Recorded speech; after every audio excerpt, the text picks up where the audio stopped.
All right, 1 second here.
All right, we're on holding by the Book of Leviticus chapter 18. Again, we're on holding by the Book of Leviticus chapter 18.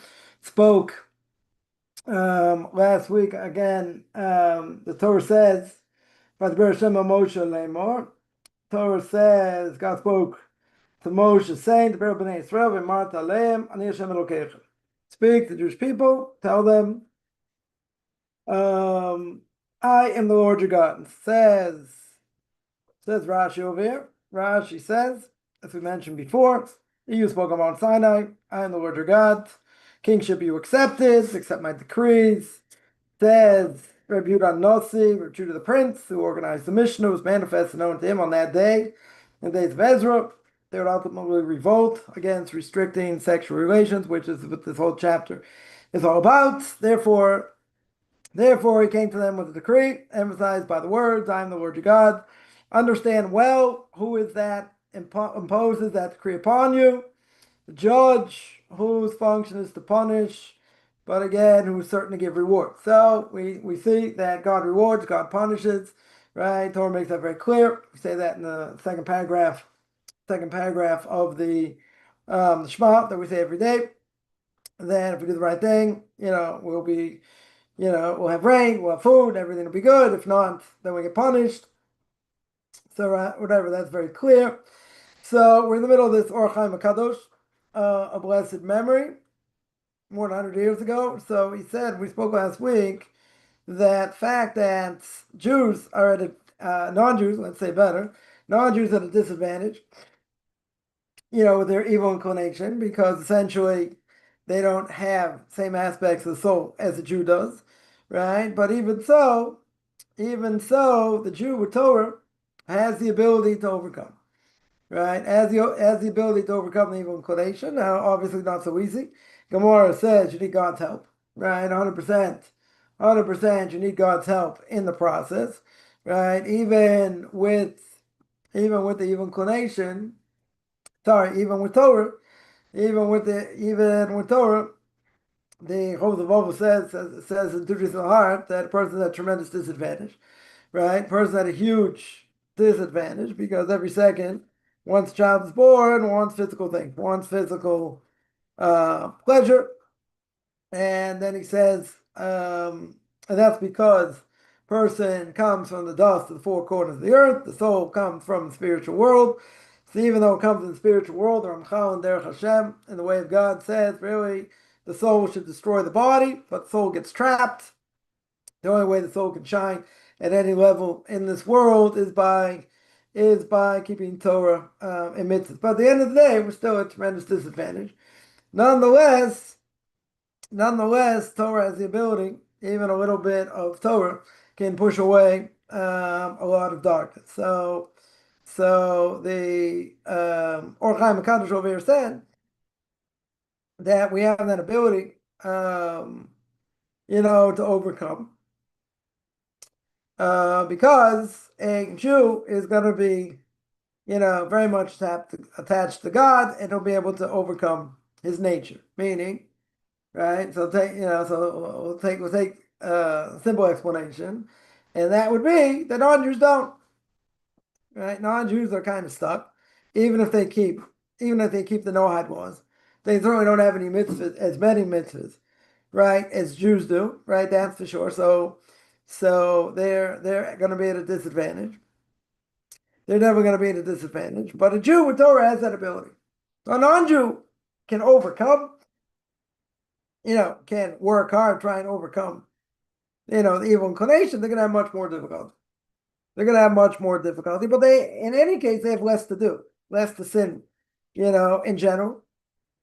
And thank God there's repentance. Anyone who came out of Christianity, right? If you didn't have repentance, you'd all be dead, right? Or at least be lacking burial, because one of the Noahide laws is liable for death penalty, right? And we see that by Cain, right? Cain certainly wasn't Jewish. You see that there's repentance by him. God tries to bring him to repentance. You see by the Book of Jonah. You see by the people of Nineveh, right? They certainly weren't Jewish, by any stretch. So comes the Or Chaim HaKadosh further, and he brings down a medrash. Right, he brings down a medrash over here. What does the medrash tell me? So the medrash says like this. He says, righteous people, their hearts are placed in their hands. By evil people, they are placed in the hand of their hearts. What does that mean? So he says, where does the person have desire? Where is their desire? Right? Where is it found in a person? So he says, where is it found? He says it's found in the heart. Right? The eye see, the heart covets, the heart desires. Very good, it's in the heart. Okay. So that's desire. That is desire. Will. Where does the will come to do something? To want to do something, the will comes from the brain, from the intellect. Right? That's where it comes from. So he says, I have two things here. I have two levels that God puts inside a person. Right? What goes into the heart of a person? What does a person desire the most? Physical desire, physical pleasure. Right? In this case, relations, right? Physical pleasure. Greatest physical pleasure. Right? That God gave. Very good. So God put that in the heart of a person. He put that in the heart of a person.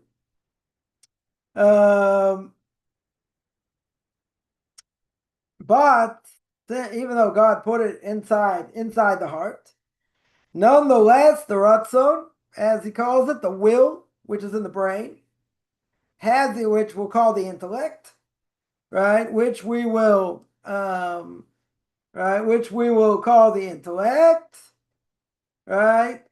So the intellect says, the intellect has the ability to prevent him from doing this.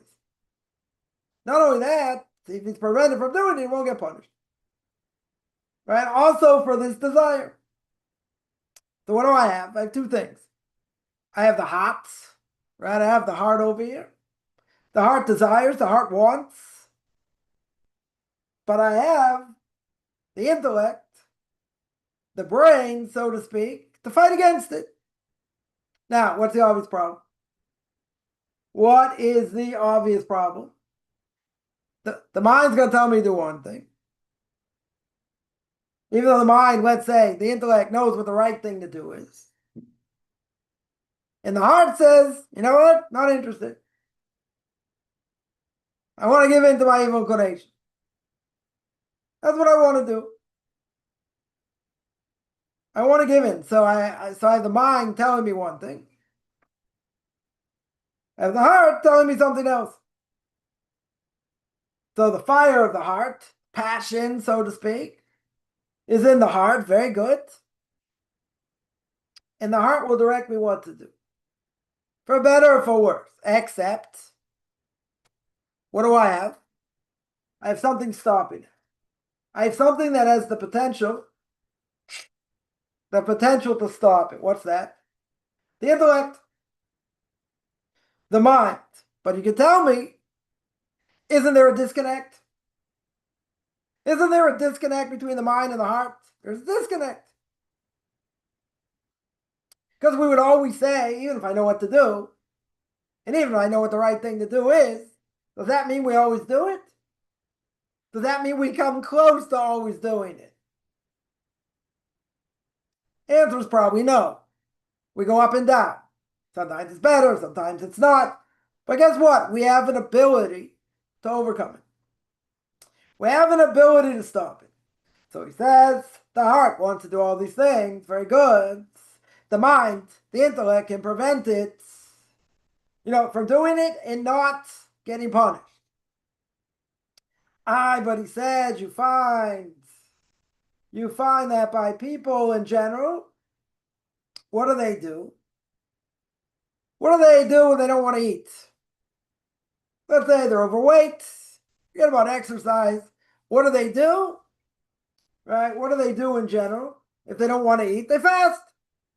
Right? It's a good way. You have, today you have, today you have people that, in order to lose weight, what's a good way to lose weight? I've never tried it. Not really so interested in trying it, but what's a good way to lose weight? Good way to lose weight is intermittent fasting, right? A lot of people swear by it.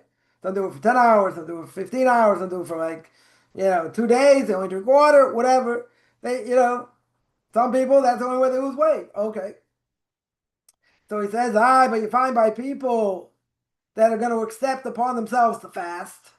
Why? Why are they going to accept upon themselves? Not because they want to show, they want to afflict the body. They want to show God, how great they are in afflicting the body. Which the Ramchal in Path of the Just says, you're a fool if you do such a thing.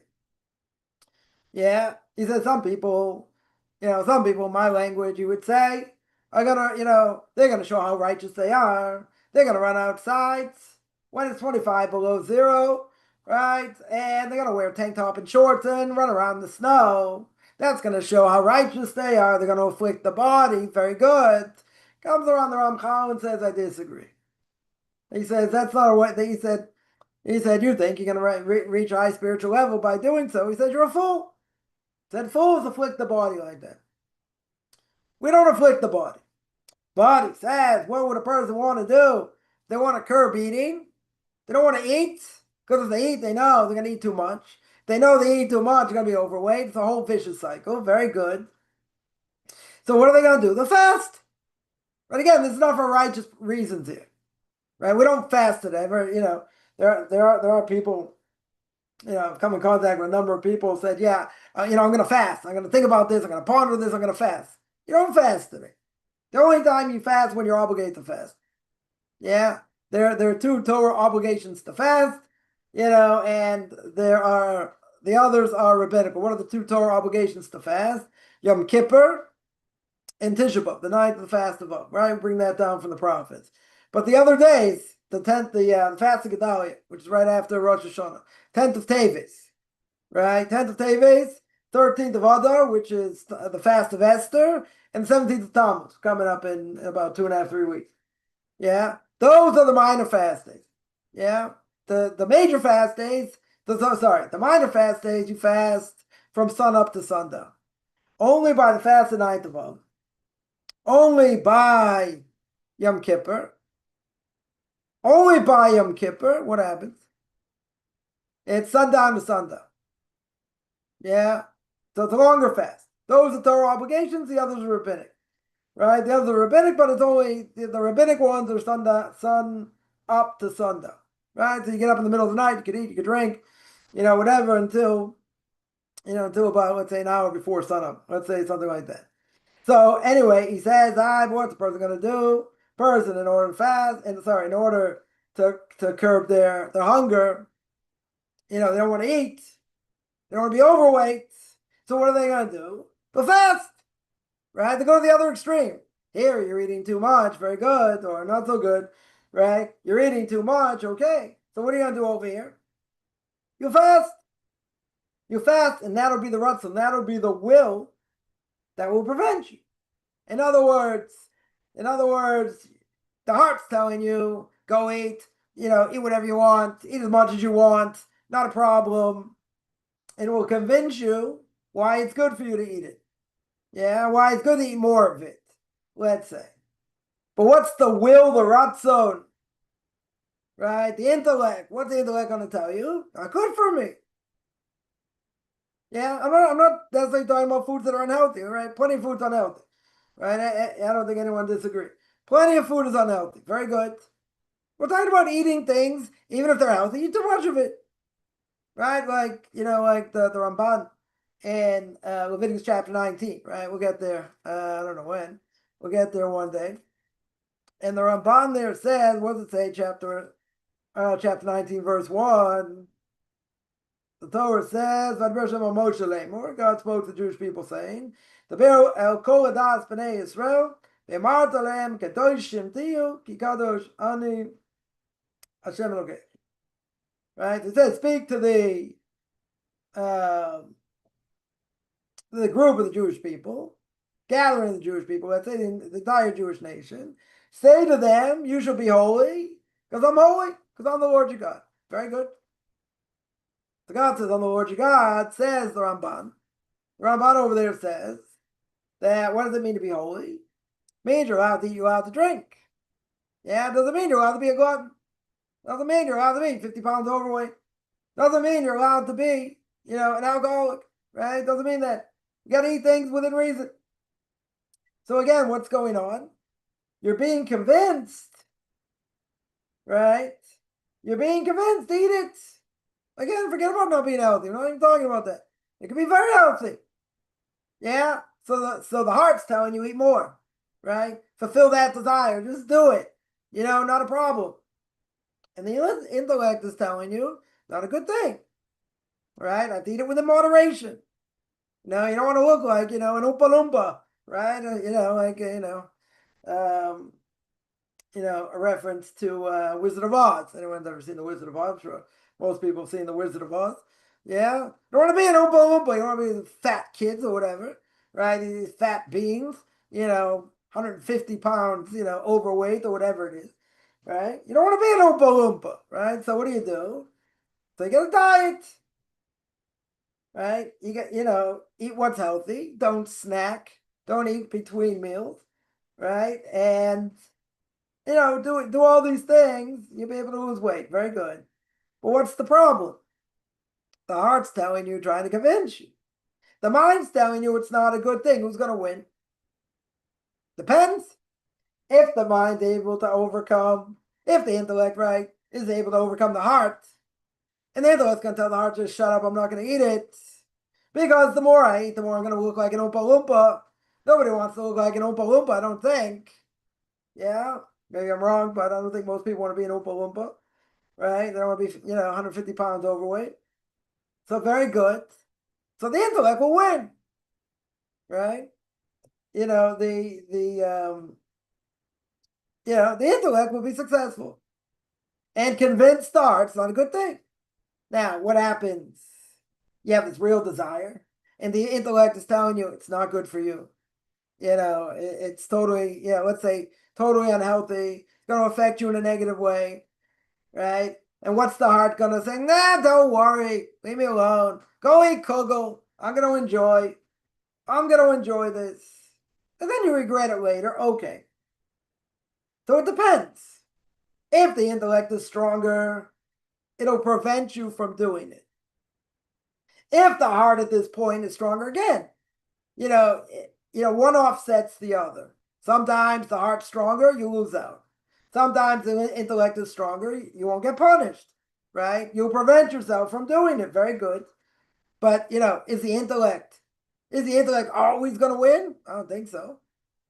I mean, in theory, if a person's really steeped in Torah, right? You'll tell me, okay, so Torah should win out. Well, you're feeling down. Life's depressing. Nothing good seems to be going on in your life. All kinds of things. Very good. Right? Very, very good. You say, you know what? This is bad for me. Guess what? Right now, I don't care. I just don't care. I'm going to do it. Yeah, for better or for worse, I'll pay the. You might say, "Well, I'll pay the repercussions away." I don't care.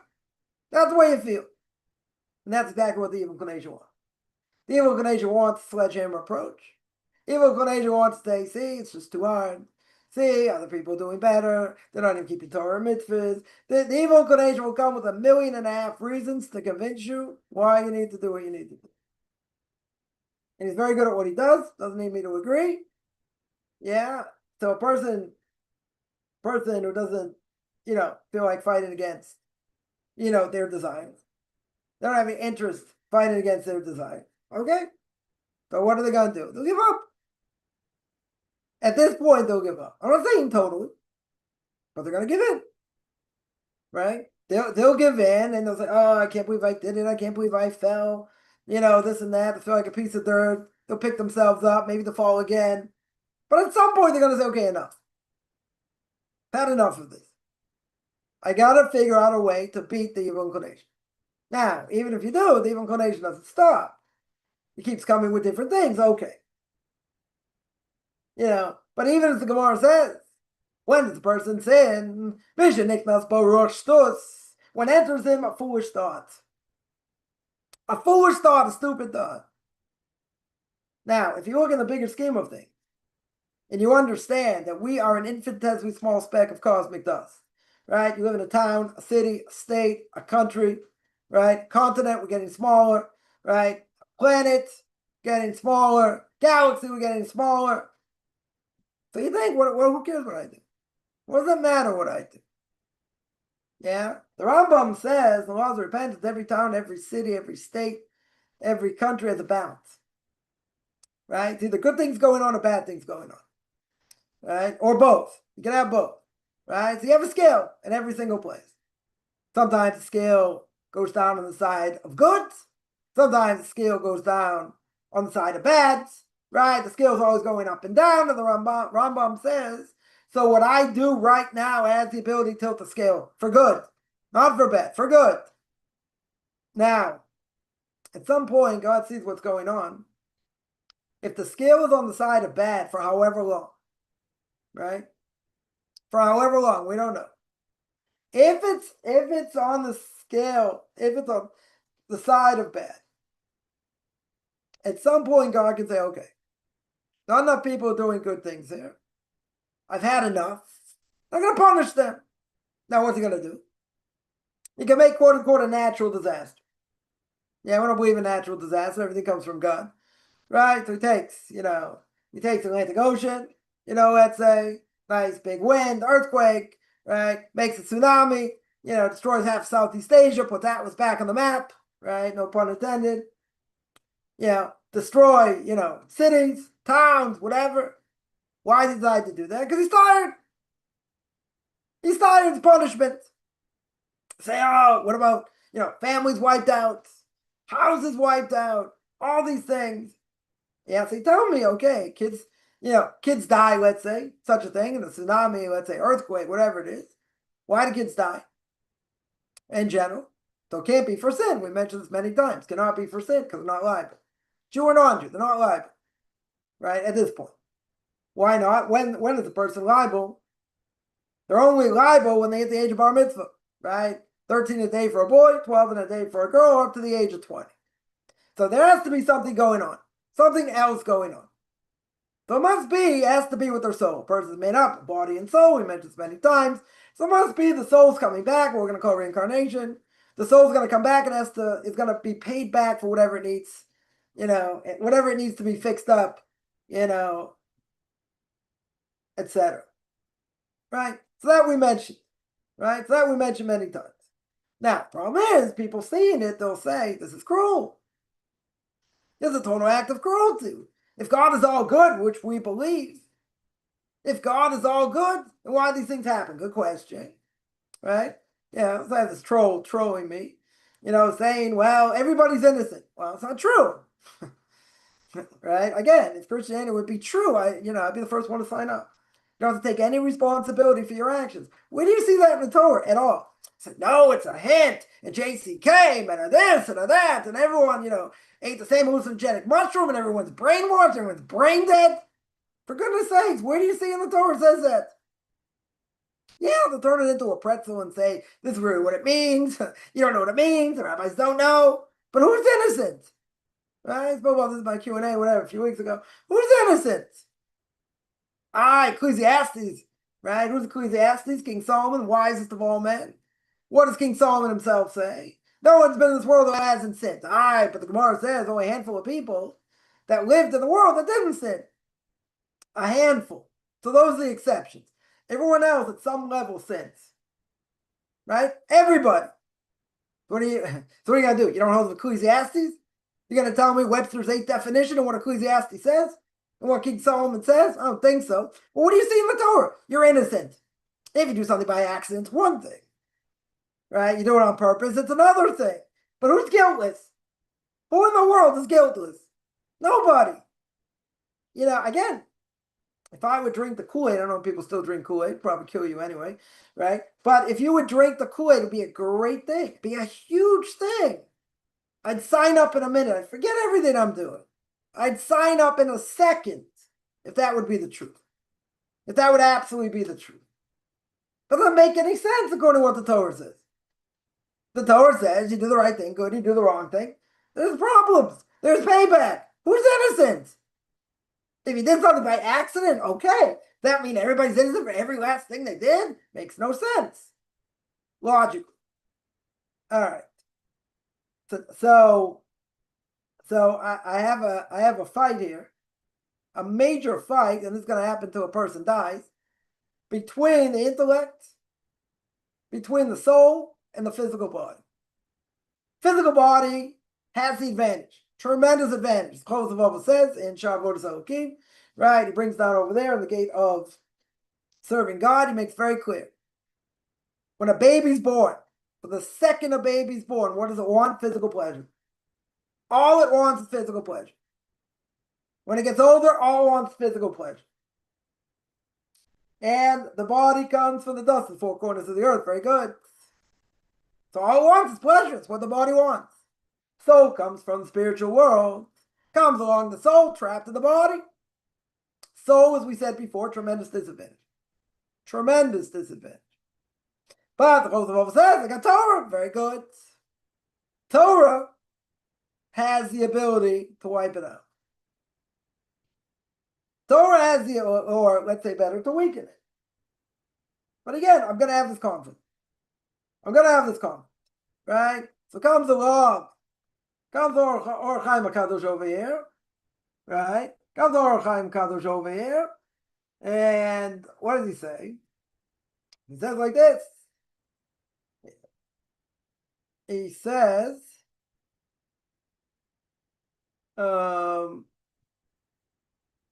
like this. He says a person has a desire to eat. The desire to eat not going to be good for you. Right?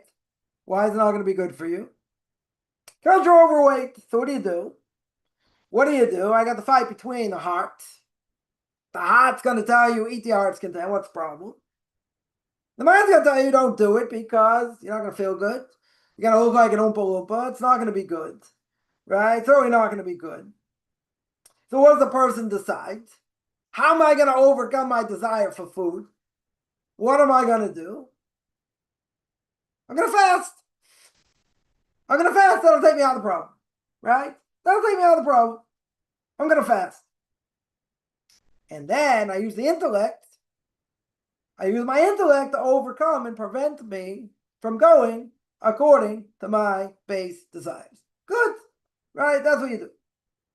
So he says the righteous are accustomed like this, that their heart is placed in their hands. What does that mean? He says they also have desire. Righteous people, don't like to eat things. They don't like to eat brownies. I don't know. They don't really like ice cream. So there are some that will try and minimize the amount they intake. Not because of weight issues or anything else. They want to curb their desires. Now, we're not like most righteous people. see nice cake in front of you, ice cream, whatever. You want to eat it. They're permissible to eat. You want to eat it.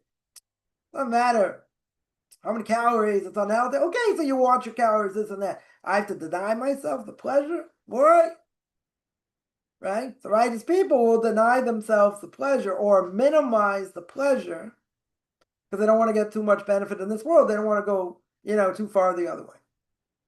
There were some people that the food they ate was very bitter, extremely bitter. Yeah, but why'd they eat bitter food? For this reason. Again, most people for this generation forget about it, right? Yeah, no one's holding it. Yeah, the Vilna Gaon, a blessed memory. The Vilna Gaon, more than 200, probably about 300 years ago. The Vilna Gaon used to eat like 20 grams, of bread, or whatever it was a day. That's all he ate. Right? I don't think a week. I think it was a day. Yeah. He ate very little. He ate very little. And it's said about the Vilna Gaon is a little bit overweight. It makes no sense. We're gonna say he doesn't have, his metabolism is just crazy, and so Torah can fill up a person also in physical terms. Right? I don't normally work that way, right? But that's how some explain the fact that he's a little bit overweight because he never ate. So you tell me if a person never eats, they should be thin as a rail. They should absolutely be thin as a rail. So how do you explain, somebody who barely ate anything during the week, and they're a little bit overweight? They say Torah can compensate for that. Okay. The righteous people, says Or Chaim HaKadosh, their heart is placed in their hands. Now, what does that mean? First of all, he says, it doesn't mean they don't have desires. They have desires.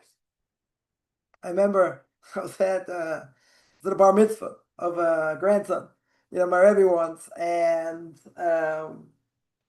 anyway, whatever, he was there, and it was all, it's very strict about what he eats, what goes into his mouth, etc. So anyway, he was eating. He was eating this bar mitzvah. So I said, they're gonna be taking pictures. They're gonna see you, like eating outside your own house. I said, how's that gonna go over? How's that gonna go over with, with everybody? So he looked at me and goes, what do you want? I'm hungry. So they'll see I'm hungry. And I ate something. Big deal. So they'll see I ate something out of my house. So doesn't change anything. So what? I know what the standard of the food is. I checked it out. It's fine. I can eat it. So I show people I'm hungry. Big deal. Does that mean they don't have a desire? They don't have a desire for food? They don't have a desire for food. I used to sit with them while I eat breakfast, every day. He said, he likes to eat chocolate. He's a big connoisseur in chocolate. I said, okay. Gave me a piece of chocolate. I almost spit it out. He's like, what's the matter? He said, give him the opportunity to make a bracha, make a blessing. So he said, what's the matter? You don't like it? I said, I don't know. It doesn't taste like chocolate to me. It tastes like tree bark. I said, what is this? So he's like, whatever. Can't help it. I took a look at it. It's got no sugar. Chocolate, you need sugar. Okay. For on a certain diet, they don't want to eat sugar. It can affect you in different ways. Very good, or whatever. But you have chocolate without sugar. Doesn't taste the same, right? Definitely doesn't taste the same. I also like chocolate. But anyway, what's the point? Here we got the Torah giant of the generation, according to everybody, right? Nothing to talk about. It should be well, right? Nothing to talk about today. They may not agree with everything he says. Doesn't matter. Yeah, but he likes chocolate. They have desire for chocolate. Is that a bad thing? Not necessarily, right? Doesn't mean they have no desires, and they're only eating things that are bitter, right? Because they don't want to get benefit in this world. Not the case. They have desires, right? Says Or Chaim HaKadosh here. He says they have desires in their heart, right? Just like everybody else. We'll see the difference between them and evil people. But what do? through the intellect, i.e. their soul, through their soul, either through a warning from God or by looking at things as being undesirable or disgusting in their eyes. What are they going to do? They're going to prevent themselves from eating it, prevent themselves from having this desire, because in their eyes it's going to be disgusting, and the intellect's going to overcome the heart. Right? The intellect is going to overcome the desire because they see it's bad for them. They see it's not good for them. They see it could endanger them, let's say, in other ways. Stay away. They look at it as something disgusting. They look at it like a plague. They stay away from it like fire. These are the righteous people. But he says, what about evil people? What about evil people? He says, evil people, the desires are placed in their heart. Big difference. By righteous people, their heart is placed in their hands. By evil people, they're placed in the hand of their desires. Yeah? In other words, the intellect will not have them. Sorry, will not help them. Now, says the Or Chaim Kadosh over here, a major chiddush in my eyes. A major novelty here. What's the novelty? He says over here, they're going to be placed in the desire, in their own desires. What about the intellect? He said the intellect won't help. Now, if they're not holding by Torah or mitzvahs, the intellect's never going to convince them not to eat it or not to do whatever the act is. The intellect's not going to convince them. Right? But why? They never taught Torah mitzvahs. They don't have Torah mitzvahs to protect them. So they don't have anything to draw from in the intellect. But says the Or Chaim HaKadosh over here, why? So that I would say is a simple explanation. Right? In other words, they don't have Torah mitzvahs to back them up.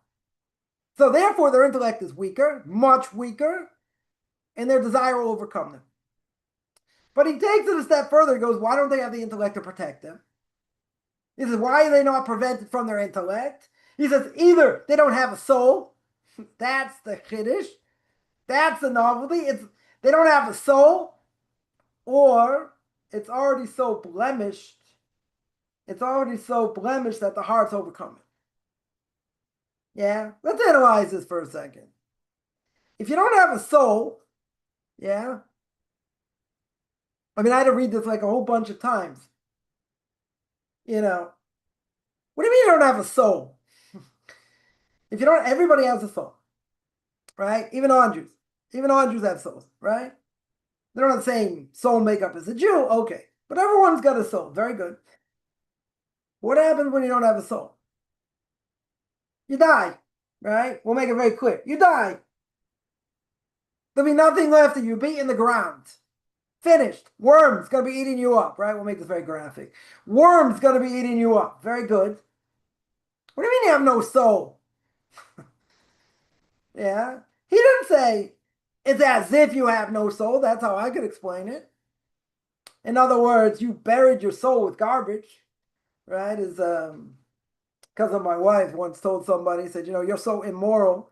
He told somebody, you're so immoral and steeped in garbage, you need a snorkel in order to breathe.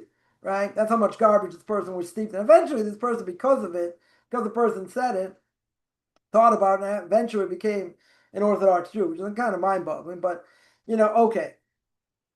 Now, if a person just puts garbage on the soul is insatiable. Yeah, it needs Torah. It needs fuel. What happens if you don't give it fuel? What if you, Steve? What if you the only thing you give it is trade food, immorality, movies, who knows what, sports, this, that. You have all this garbage on your soul. Yeah. So I would say it's like the soul's not there. So Mary has mentioned many times.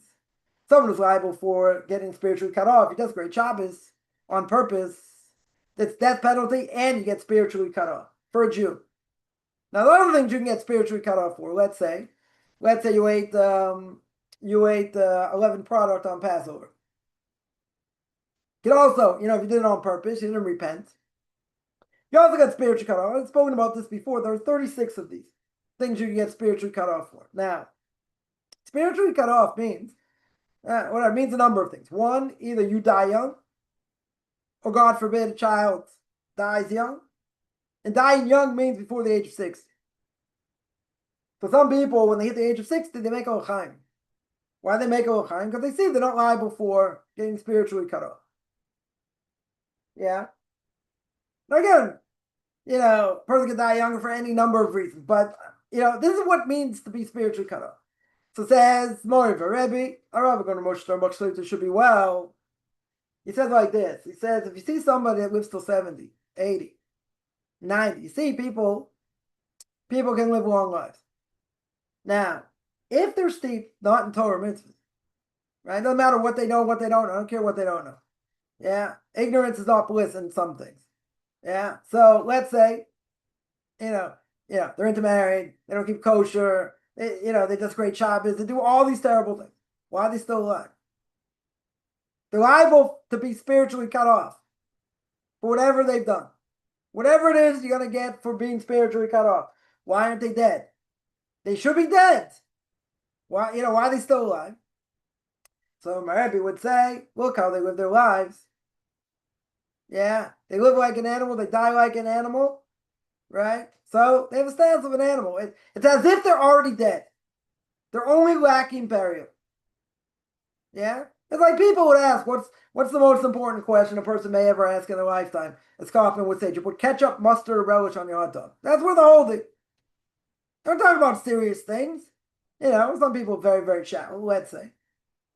Yeah, so people holding nowhere in the world. Not necessarily their own fault. They don't know any better. They were never taught. Okay. Without going into all that. But Rabbi says, why aren't they dead? Why in the world aren't they dead? So he says, if you see how they live their lives, eat, drink, eat, marry, lest tomorrow I die. That's the mantra. I got another day to live. Very good. What am I going to do with it? Going to waste it. I'm going to play cards all day. I don't know. What am I going to do? I'm not going to use my brain. I'm going to sit on my brain. Got my couch potato right next to me. I got all the good things. So you shouldn't be alone. While watching TV. So he says, so why are these people still alive? Why in the world are they still alive? They don't deserve to be alive. He said, if you see how they live their lives, then you're right. Then they're really not alive. They're just lacking burial. Yeah? They're lacking burial. So here he says, why does the intellect of the soul of an evil person, why doesn't it help them over here? Why are they so into their everyday desires? Whatever their heart tells them to do. Yeah, sometimes they won't do it for who knows what reason, but not necessarily, I don't know, maybe tell me it's the intellect, whatever, but why are they doing it? Yeah, so maybe they don't feel like doing it, maybe, I don't know, they don't want to get caught, I don't know, whatever it may be. Whatever it may be. But he says their soul's already blemished. It's already so blemished, it can't help them. Mind-boggling. It can't help them. So he says, either they don't have a soul, it's like they have no intellect. The intellect is ripped away from them because they did to themselves. They have no intellect to fight against. This mind-boggling idea. Right? They should be dead. If they don't have a soul. Literally, they should be dead. Yeah? But they're still alive, and it can't help them. The soul is so buried and steeped in garbage. Whatever that garbage is, you fill in the blank. I come up with a whole number of things. Whatever that garbage is, they're steeped in. Yeah, it's as if their soul is gone, destroyed, demolished, even though they're still alive. That's one reason, one potential reason. Or, he said it's already so blemished, right? He says it's already so blemished that it's subservient to the heart. Either way, it's either like the soul is not there, or, it's so radically destroyed that it's subservient to the desires of the heart. Now, I'm going to make a bold statement here. And the bold statement is, that's why people watch me, right? Right? See what's going to come out of my mouth here. You never know. Right? What's the bold statement here? This is the vast majority of people in the world. This is the vast majority of people. Eat, drink, and marry, lest tomorrow I die. They don't think about important things. They don't think about life. They don't think about that. They just want to live. They're on autopilot. Whatever they do, it takes to survive. Are they thinking about important things? They're not thinking about important things. What's the meaning of life? Why am I here? You can tell me most of the known world believes at some level in God. Right? You got the most known world, you got the Hindus, the Muslims, the Christians. Yeah, that's probably half of the known world at least. More than half of the known world. You got, I saw a stat, 400 million atheists out there. I thought there'd be more. Whatever. Yeah. So even if you tell me the vast majority of people adhere to some level of religion. Yeah, some level of religion. Does it make it more? Yeah, what does it do for them? You can say you got these, radical Muslims or whatever, and they're like guilty of all kinds of atrocities. Yeah, but they'll say, well, it's what their book says. Other people say, no, really, the Quran's not really such a, it's not such a, it's not that type of book. Really, it's a peaceful book. I don't know. Did you ever read it? All infidels are supposed to die. That's not so peaceful.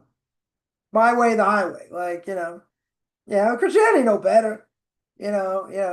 Our way, or or you're gonna find out forever. But they made it clear, do it our way, we'll kill you. Right? They did that for centuries. What do you think the Inquisition's all about? Yeah. Turn the other cheek, this and that. No, you don't want to be like us, you'll die. Yeah, maybe they, mellowed out a little bit. I don't know. But all these people are, done unbelievable atrocities. Unbelievable atrocities. I mean, how many priests they get, caught for, pedophiling and, all kinds of other things. I mean, it's what's out there. Again, are we perfect? We're not saying we're perfect. But we have a way to be perfect. You take someone who's going to be celibate. They're married to God, let's say, whatever that means. They're married to God. You just took away the greatest urge God gave to a person. Yeah? You don't think it's going to cause them problems? Causes a lot of them problems. A lot of it, brushed under the rug, but guess what? A lot of them been caught. Tremendously caught. Yeah, they're so righteous. Do me a favor. They know it's a problem. Not going to change it. But they know it's a problem. Yeah, it makes sense it's a problem.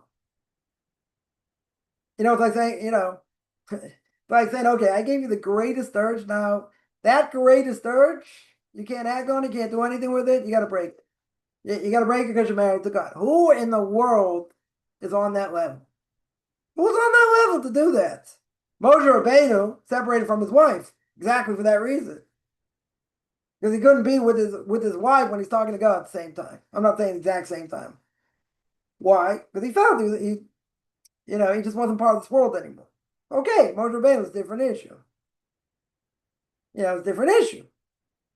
He's on a different planet. Very good. And the vast majority of everybody else, I mean, who in the world is going to survive? Who in the world is going to survive? Makes no sense. Right? So what do I have over here? He says, either you don't have a soul. I mean, you don't have a soul because the intellect has gone out the window. Why is the intellect gone out the window? The intellect has gone out the window one very simple reason. Because of all the garbage you steeped in it. That's why the intellect's gone up. Right? Or, which I would say is even worse, is that you sullied the soul so much, not just it's not there, but your intellect now, since you really don't, have anything keeping you to do anything, right, when it comes to drawing close to God and all that, what's that going to do? That's going to make you subservient to the heart. Now, when you're subservient to the heart, what does that do? That means you have, I'm not going to say you don't have free choice. You have free choice. You can choose to do this or not to do that. Very good. You have free choice. But if you have no way to fight any desires, we'll make it easy. Negative desires. Desires that are going to affect you in a negative way. If you have no way to fight against that, what in the world do you think is going to happen? You will have no way to fight it. And the only thing you'll do on a regular basis going after whatever your heart tells you to do. That's what he says over here. He says your heart is so blemished, right? Unbelievably blemished, right? Therefore, you are totally subservient to the heart because the intellect can't help you. Now, is it possible that the intellect is so dead it can't come back? And the answer is no. There's still the spark there.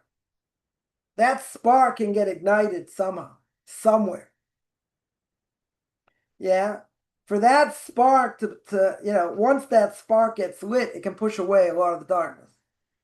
It's kind of like, anyone who's come to Judaism, either way, whether they grew up as a secular Jew, came back, or, as a non-Jew, once they understand what we're supposed to do in this world, it's like all the pieces in the puzzle fit. It's, I can't believe it took me 20 years to figure this out. It took me 40 years to figure this out.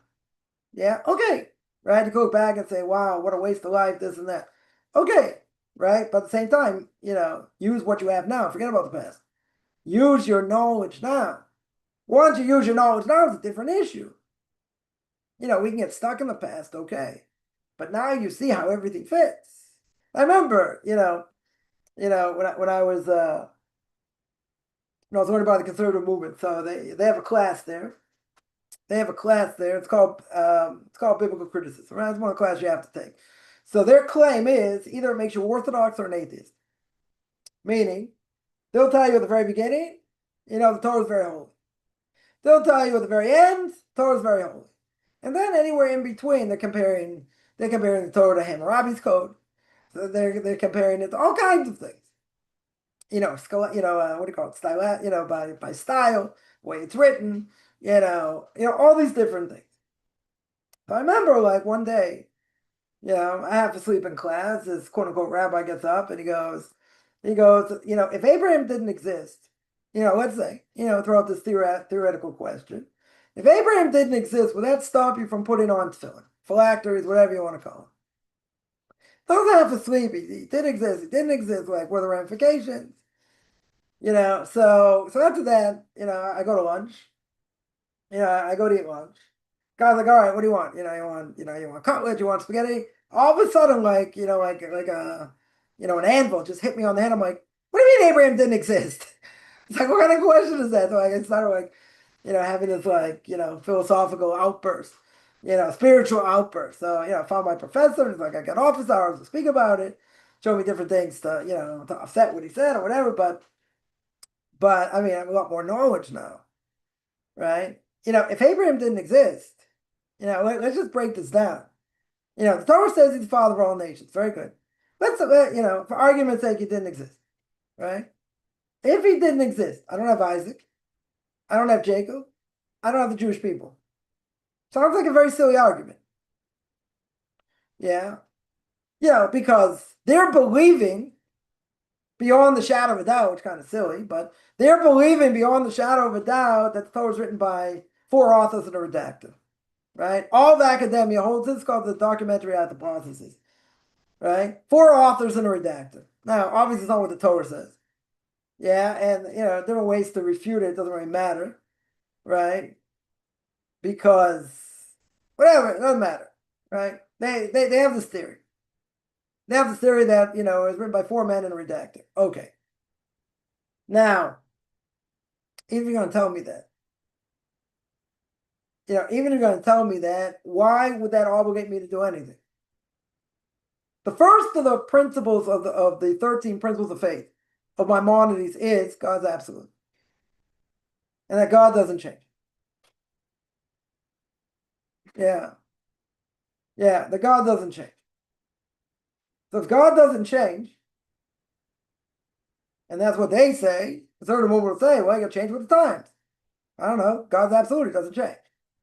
Right? There's reward and punishment, other things. Okay. Now, if God doesn't change, then you need morality that's absolute, that never changes, And that being, as we're going to call God, has the right to reward and punish. You're doing a tremendous disservice if you say it's written by men. Because if it's written by men, then it changes. Then they have a point. Then it'll change according to the generation. It'll change. I mean, I heard this like ad nauseum when I was there for 2 years. Yeah? Times change. You know what we would say? So what? So what times change? Torah doesn't change. Where do you see the Torah changes? Even for the Christians, where do you see the Torah changes? We're not chosen anymore. Where do you see that? They give me Webster's 8th definition, a quote from this, a quote from that. They don't know how to learn. They wouldn't know. We don't know by rabbinic truth. Okay, so you can't argue. Nothing to argue with. I mean, there's basic logic also. Very basic logic.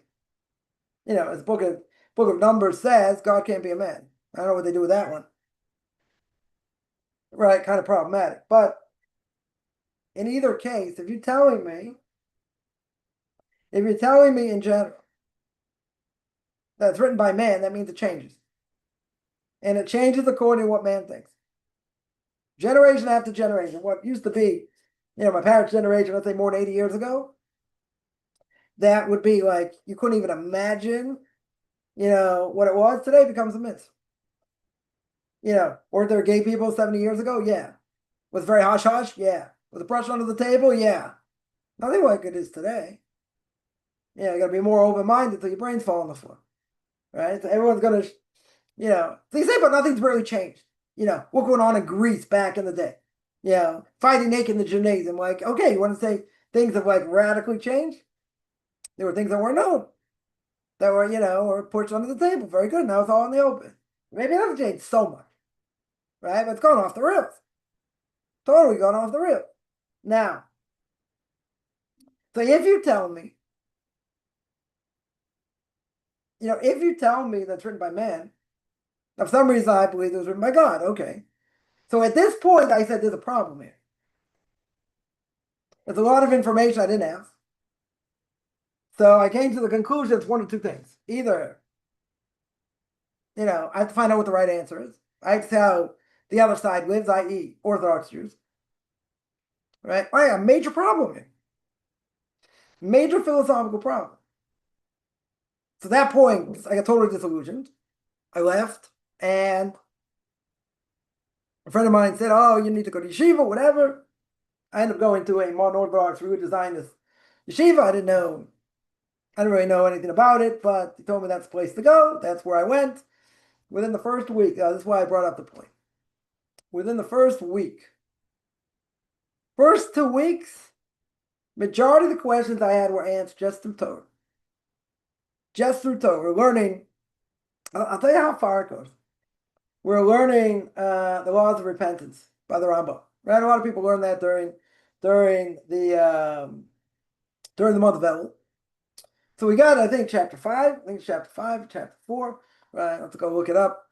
That the Rambam mentions people who are heretics, different levels of heretics. Right? Some that don't believe the Torah is from God. Some that don't believe, believe maybe the Torah is from God, but not the prophets. Right? Or they don't believe, they believe everything in Torah except one line, whatever it is. Right? The whole laundry list of things. Anyway, as we're going through it, I'm following along, and I'm like, I'm in big trouble here. I'm in serious trouble because, quote unquote, the rabbis I'm learning for, according to the Rambam, they're all heretics. Can't learn from them. So I was in a double degree program at Columbia University at the time. So I asked them if I leave, the conservative movement, can I come there? They said yes, very good. So, this is before email. So, I write a letter, to the Jewish Theological Seminary. I said, your way of studying is not the way I want to learn, blah, blah, blah, and I left. I left based on this. But during this time, what I find out, I'm glad I found out when I was younger. Yeah. Found out a lot of things and a lot of questions.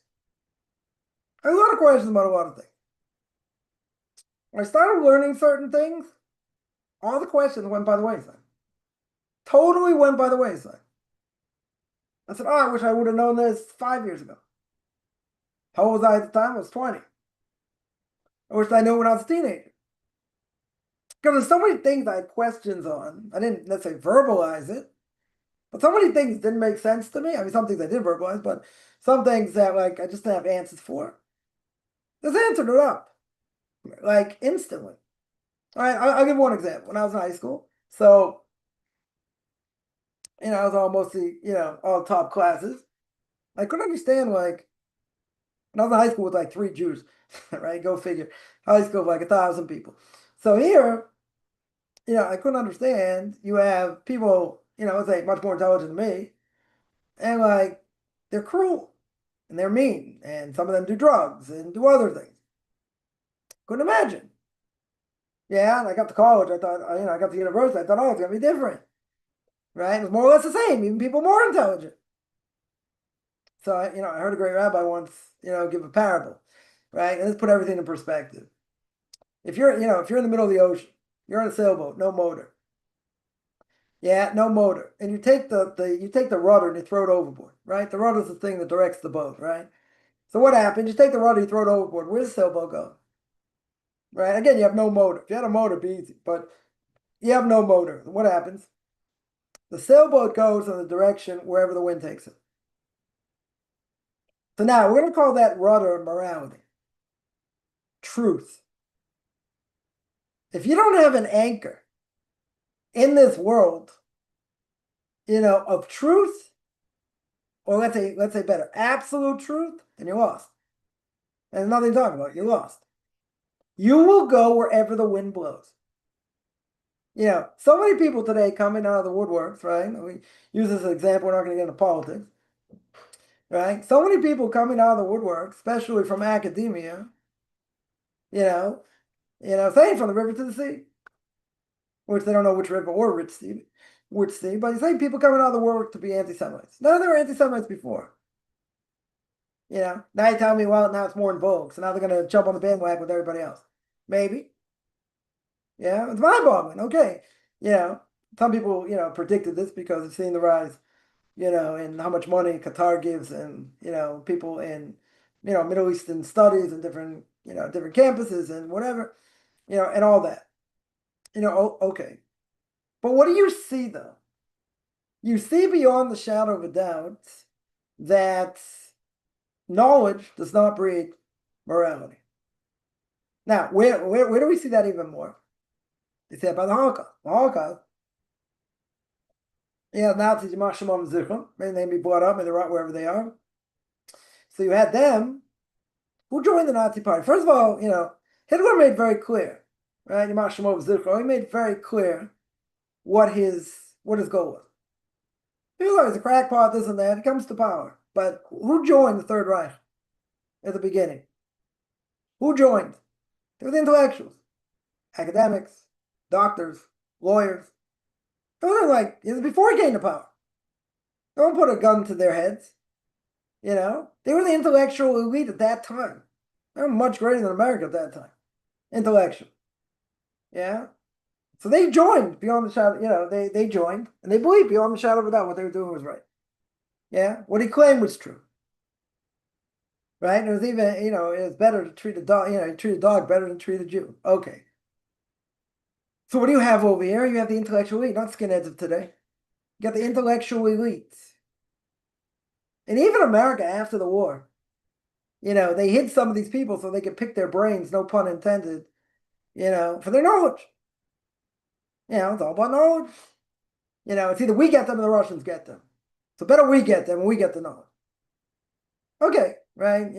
You could argue that, but even without that, what does it show?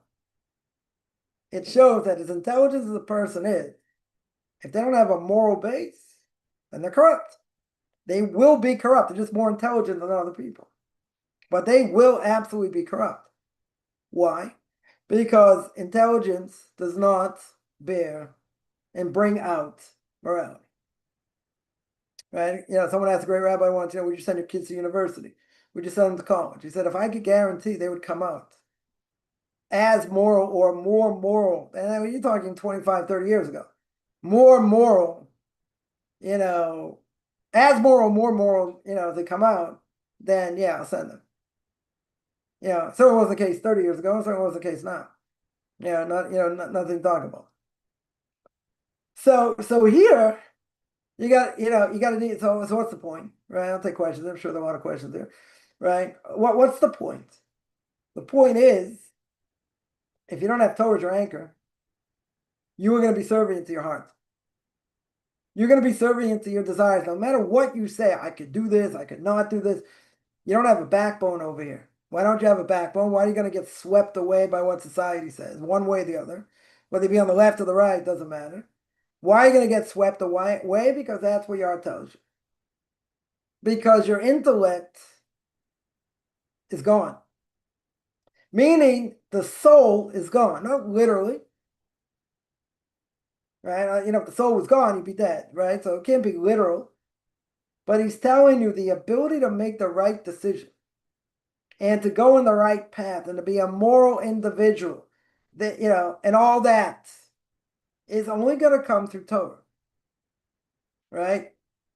If you do not have control, then as my Rebbe said, you're no different than an animal. So he's telling you this, and this is again going to be bold to say this is the majority of people, the vast majority of people. They don't think, it's like, I heard in college or before there was a statement, I don't know who coined the statement, but 1% of the people think, 4% think they think, 95% rather die than think, right? This is what you're dealing with in the world. Now, is everybody that shallow? No. Not going to say everybody's that shallow. But at the end of the day, if you don't have an anchor, i.e., you don't have Torah at some level in your life, that means your soul is going to be totally blemished,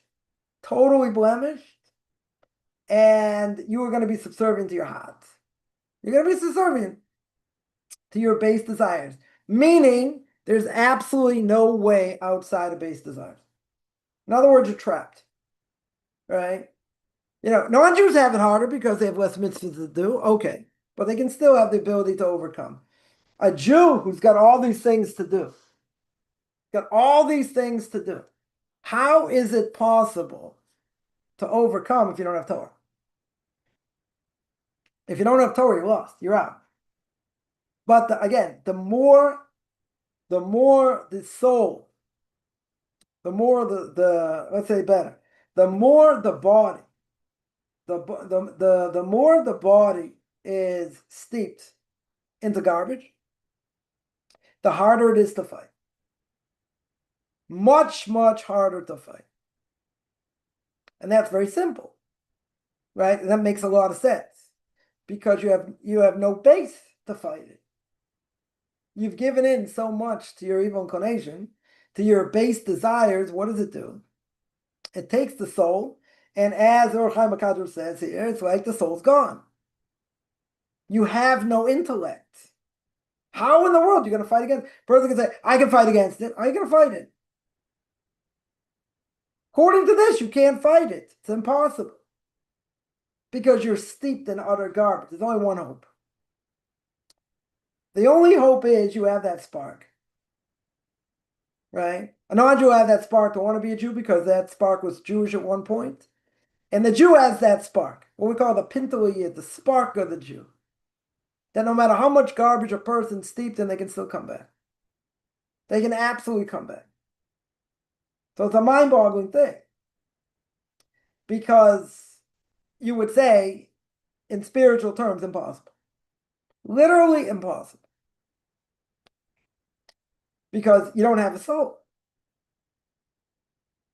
Even a person can say, I could change anytime, this and that. It's not true. Take someone who's a smoker. Yeah. Now, smoking, they're at a disadvantage. That's why all the tobacco companies got sued up to gazoo years ago. Right? They put nicotine in. Nicotine is addictive. So it's very hard to fight. It's in your system. You got to do something that's going to give you that same, same boost or whatever in order to get rid of that. Yeah?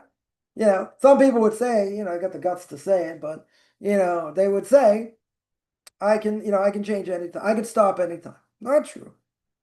A lot of people have tried and they failed and this and that. It's very hard to change. But you're going to say that's different because it's addictive. Okay. Even if it is. right? You have to have the will, right? That's the intellect. You have to have the will to fight it. If the will is demolished, destroyed, crushed, whatever you want to call it, blemished, as he says, you are in serious trouble. Not only that, the Or Chaim HaKadosh says you are in the hands of your heart. What does that mean? So literally that means you will never be able to fight against it. That's what it seems to mean. You are subservient. It means the heart will win most of the time, if not all the time. What's the only hope? There's only one hope. And that's Torah, and that's that spark. Because if you want to go in the right direction, God will help you.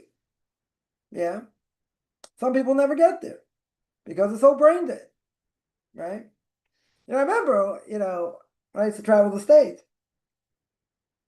every year and a half, conversation about politics, this, that. Someone once the day before we were leaving, says, can I ask you a question? I'm like, please, anything.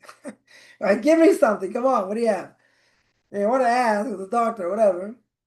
I wanted to know about the age of the universe in Torah. Like, how does that coincide? That was like the only question I got in 2.5 weeks. So you tell me, you're around upper middle class people and this and that. Okay, whatever. I didn't hear anybody thinking. God's like a 4-letter word. You can't imagine God. You can't imagine spirituality. You can't imagine, like everything you want to talk about, you can't talk about. It's okay, so you can talk about other things. But most people are not up to date on the other things either. They read one article and they have an opinion. Maybe they'll have a strong opinion about something. Okay. Yeah, but then you ask them, what about this or what about that? They don't know what to say because they haven't researched it. They don't know. Right? That's kind of a very depressing environment to be in. Yes, it is. So whatever, when in Rome, you do what you have to do. Not pleasant, but you do what you have to do. Okay. I think most people are brain dead. They just, I had someone like before I got married came to visit here. And like we asked him, like, do you ever think about God? He's like, no. Do you ever think about like, divine providence? No. Do you ever think? No. Like no interest. No interest whatsoever. Zero. Zero. That's most people today. Even if you could prove it's true, they don't care. They don't want to change. They'll take fantasy. You get somebody, every once in a while, it's like, oh, you can never prove it. Right? But most people don't even want to hear it. They're not interested. They think you're a freak show. They'll make fun of you as much as they can. They'll try and convince you the other way, and that's it. Right? Then you have to part ways at some point. At some point. But like most people have absolutely no clue. That's not what I grew up with. Once, spoke to a couple of years ago, when I was in the States. And whatever, it was not something, he texted. He said, it goes back to my parents' synagogue, which should have been dead like 15 years ago already, but still, I don't know, it's still going. Someone told me like probably another couple of years ago, but okay, it's still going, probably on life support, but somehow it's still, it's still going. And, we stop run the services, do things or whatever. It's like I still feel at home when I go there. Now, what does that tell you? I don't think the service has changed that much. Yeah. The person makes them feel good. Okay. Now again, you're gonna say you can't judge someone until you've been in their shoes. Well, that's true. But I would guess, I put all the money I don't have, I would guess the person doesn't change one iota in spiritual terms, in the last 40 years. Not one. Taking a Jewish course, since bar mitzvah? No. It's most people. Like this is I'm just like, grasping for straws. I think, I don't have any doubt. I have no doubt. There are some people. I will say there are some people. Probably taking some maybe adult education courses here and there. Vast majority of people, never. One day the bar mitzvah's over. The joke is you use your Hebrew name 4 times in your life. When you're born, bar mitzvah, when you get married, and when you die. Right? That's what's on there. Okay, so I'm a freak show. Okay. But it's crazy. Like, I know someone, none of their kids are married. They'll never have grandkids. One got married, got divorced. The other 2 never married. And one, even if they get married, they won't have kids. Too old. It's pathetic. More than pathetic. We used to come there, they treated my kids like their grandkids. And that, in Halavai, people get married. Institution of marriage is going out the window. 50-60% divorce rate, if that. Right? Safer to live together. Right? We won't get divorced. The mass majority of people get married, get divorced. A lot of reasons, but that's not the point. The whole world's out of whack. Nobody knows that they're male or female. The whole world is totally out of whack. Totally out of whack. Right? So they'll do whatever and this is the point. They'll do whatever the desires tell them. I know I'm really in the right body. Maybe I'm not. Maybe this, maybe that. They don't have an intellect. They don't have a guide. The intellect has gotten flattened like a pancake in my language, right? It's like my wife's cousin said. You're so immoral, you're so much steeped in garbage, you need to snorkel in order to breathe. It's a lot of people like that. A lot of people like that. Some more, some less. Because they go on. So many people immoral? Probably. What's their guide? What's stopping them? He's telling you here their hearts are in their hand. Right? Sorry, they are in the hands of the hearts. That means the heart's in control. That means it's like they have no soul. It's like they have no intellect. So what's convincing them to do anything? Whatever their heart tells them to do. And that's pathetic. That is totally pathetic. But that's the reality. That's what's out there. Right? And this is what he says. All right, let me take this is a long enough rant, I think. Let me take some questions here. Can't imagine after all that that's the case. Let me see. Someone asks, okay. We'll repeat the Shmona Esrei. Okay. What do we do exactly in Modim Anachnu? When we bow, you bow. You say Modim Anachnu Lach before you get to God's name, you stand up. Right? You bow sort of like a half bow, like the Japanese may bow. You bend your knees, you bow, you say Modim Anachnu Lach, you thank God. Right? It's called Modim de Rabbanon, Modim of the rabbis, and you bow and you say the Modim that we say, and the person leading the service says the other Modim. Why do we say Kaddish frequently during prayer? Sometimes it's a not a barrier. What's the word? It's a break in between some of the services. Like in the morning, they'll say Kaddish before they say Baruch Hu, before you bow. That differentiates between the blessings of the morning, right? Of Birchas HaShachar, right? It's all the blessings. You say in the morning up until that, and then you're going to get to the next part of the service. It's going to be a break, right? So Kaddish, it's funny. It's we say that Kaddish is mourner's prayer also, right? But God's name's not mentioned, right? It's talking about sanctifying God's name. So sometimes between one service and another, there's a break, and they say Kaddish, right? It's one reason. Let me see other questions. Someone asks, I know Rabbi eats only plain bread. It depends. Again, someone wants to eat plain bread. Okay. There are people that want to get less enjoyment out of this world. The vast majority of people are not like that. And I wouldn't tell people to be like that. Okay, person can't eat whatever they want when they want. It's going to cause them other problems. Very good, right? So, but some people want to curb that because they don't want to get too much pleasure. Other people, the vast majority of people, even rabbis themselves, they got no problem. Maybe their kashrus issues or what they will eat, what they won't eat, it doesn't matter. But are they going to enjoy it? They're going to enjoy it, right? Maybe they enjoy a little bit less, whatever. But it's definitely not for this generation. I don't think there's any question. Is it a sin someone switches the light on by accident? No. I mean, you'd have to bring a sin offering for it, right? But you did it by accident. Doing it by accident doesn't mean you're not guilty. You're still guilty, but you did it by accident, right? So I would say that anytime something like that is done on Shabbos, that means you got to learn stronger the laws of Shabbos.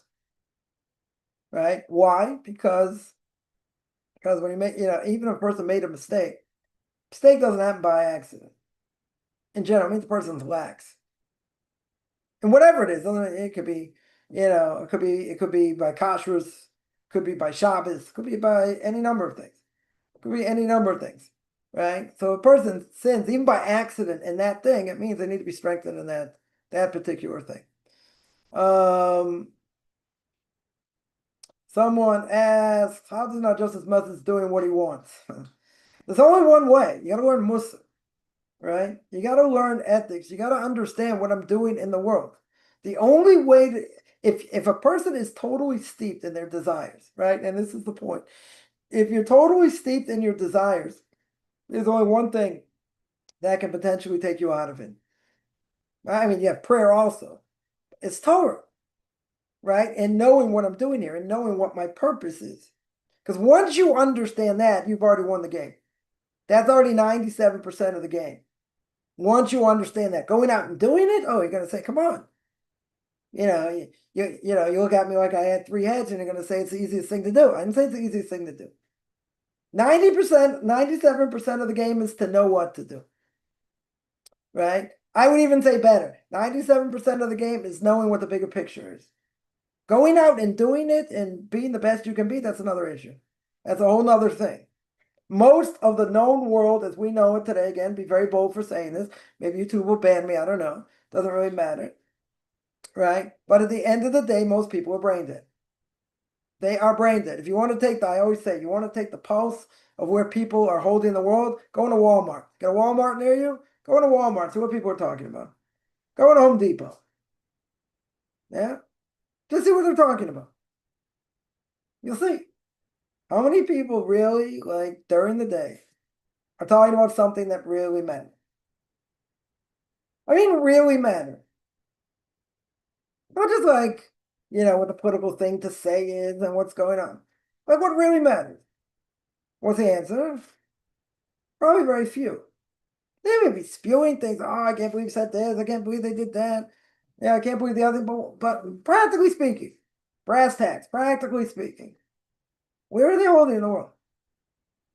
What's important to them? So what's important to us? Spirituality. That's important. Right? Being close to God. That's important.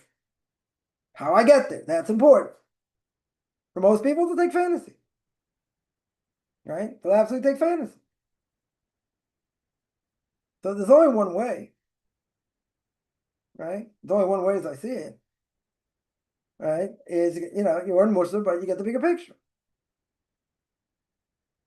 You got to get the bigger picture. And even knowing the bigger picture is not so easy either. Because you have the disconnect. You're 100%, you have that disconnect. And once you have that disconnect, it's very hard. But here we're making it worse. The Or Chaim HaKadosh here is making it a lot worse. Because he's telling you, once you're steeped in and you don't have Torah, guess what? You're stuck. It's as if to say you have no hope.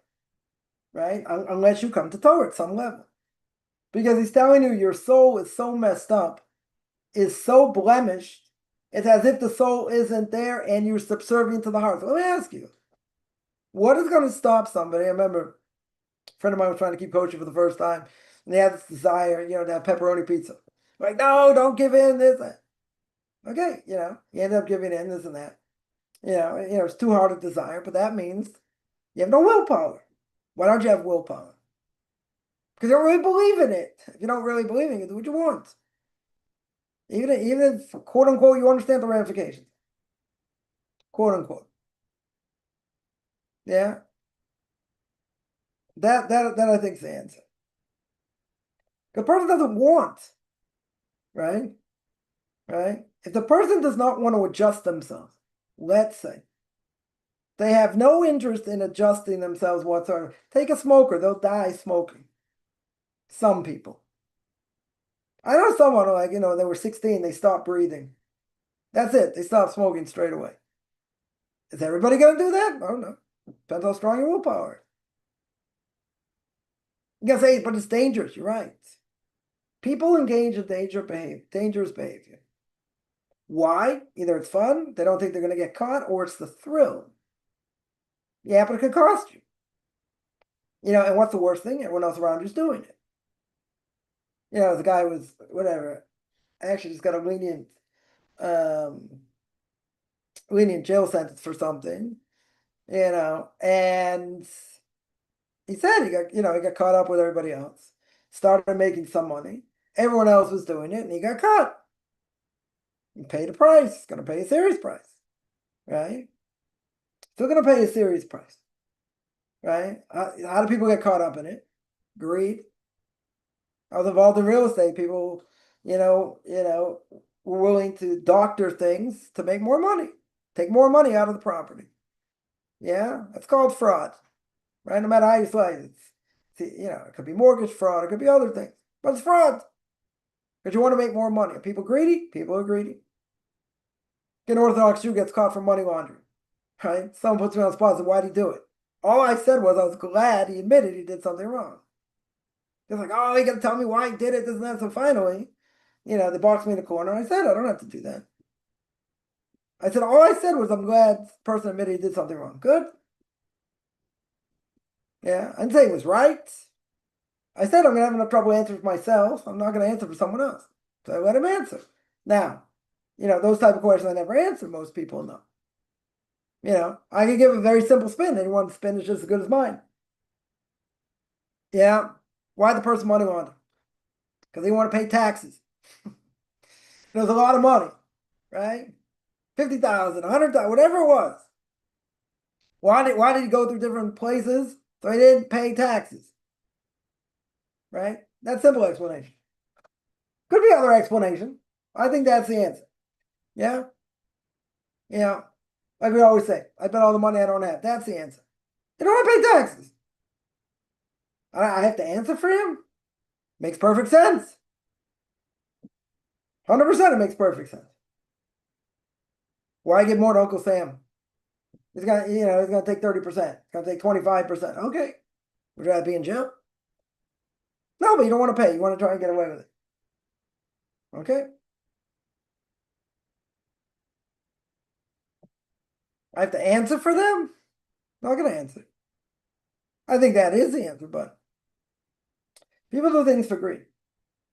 People do things also because they think they're gonna get away. There's gonna be a way out of this. Like what happened to me, right? This guy stole the money, he put it in something else, and that thing belly flopped, right? That went belly up, and he lost, we all lost. Okay. Now, do I think he was a thief to be a thief? No. I think he had a big ego. Yeah. And I think he probably thought, if I put the money in and the business does well, I'll put the money back. That's probably what he thought. But then he got caught. Got caught doctoring documents, other things, and he couldn't pay the money back. I don't think that wasn't greed. Wasn't greed per se.